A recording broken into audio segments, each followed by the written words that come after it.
It is Thursday, May 29th, and from WBHM News, I'm Richard Banks with today's headlines. The Alabama Board of Pardons and Paroles is proposing what some say are long overdue parole guidelines, but members of a legislative committee that oversees the parole board offer mixed reviews yesterday of the proposed changes. The move comes after state lawmakers voted to withhold funding unless the guidelines were updated. The parole board has come under fire for both low parole rates and how often its decisions deviate from what its own previous guidelines recommend.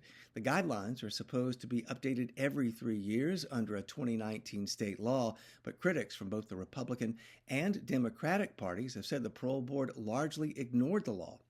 Members of the Oversight Committee signaled further changes coming in the future.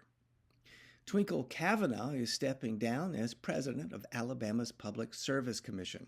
According to the U.S. Department of Agriculture, Cavanaugh has accepted a role in President Donald Trump's administration, serving as Alabama State Director of Rural Development. A spokesperson for Governor Kay Ivey says an interim president of the PSC could be appointed in the next few days. The three-member PSC regulates utility companies in the state, including Alabama Power.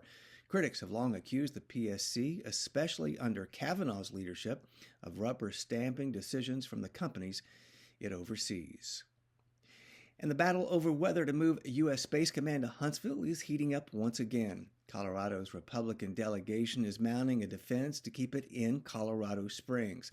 Fox News reports members of the Colorado GOP say a move would cost $2 billion. But Alabama Republican and House Armed Services Committee Chairman Mike Rogers says he fully expects an announcement of the move to happen soon. In 2019, Huntsville's Redstone Arsenal was named the Pentagon's top pick for the permanent headquarters for Space Command, but President Joe Biden announced in 2023 the command would remain in Colorado due in part to concerns over the move hurting military readiness. You'll find more news anytime at WBHM.org. For more news about Birmingham and beyond, check out our local newscast during WBHM's broadcast of NPR's Morning Edition and the afternoon's All Things Considered. That's each weekday on 90.3 WBHM Birmingham.